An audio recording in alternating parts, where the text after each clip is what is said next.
Masih di momen ulang tahun ke-61 Provinsi Sulawesi Utara, anggota DPRD Sulawesi Utara dari fraksi Partai Golkar Raski Mokodompit meminta pemerintah lebih memperhatikan kesejahteraan petani dan nelayan di Bolang Mongondo.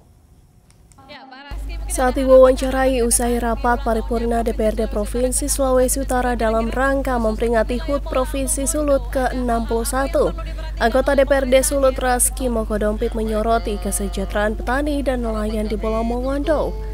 Menurutnya, peningkatan kesejahteraan petani dan nelayan ini penting mengingat potensi yang sangat besar di Bolang Mongondo. Raski menyebut Bolang Mongondo sebagai lumbung beras di Sulawesi Utara mengingat kontribusi besarnya dalam pemenuhan pangan. Meskipun demikian, Raski memberikan apresiasi atas kinerja pemerintahan Gubernur Julius Silvanus dan Wakil Gubernur Victor Melangkai.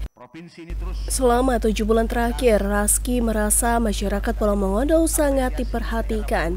Untuk di wilayah Bolmong Raya, tentu Bolmong Raya saya berharap Bolmong Induk ini, Bolang Mongondo adalah daerah penghasil beras. Nah tentu di pertanian juga perlu adanya perhatian khusus oleh pemerintah Provinsi Sulawesi Utara.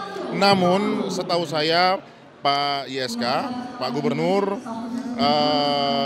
dalam 7-8 bulan memimpin Sulawesi Utara telah memberikan perhatian penuh untuk rakyat yang ada di Bolang Mongondo Raya. Nah tentu hal ini juga tidak lepas juga dengan di wilayah pesisir pantai, di wilayah Bolang Mongondo Raya, perlu juga perhatian untuk para nelayan, karena penghasilan masyarakat di Bolang Mongondo Raya tidak lepas dari pertanian dan nelayan. Pada kesempatan yang sama, Raski juga menghimbau masyarakat untuk bersatu padu dan menopang pemerintah YSK Victory.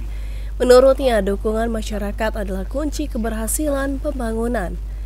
Tim Liputan Kawanua TV.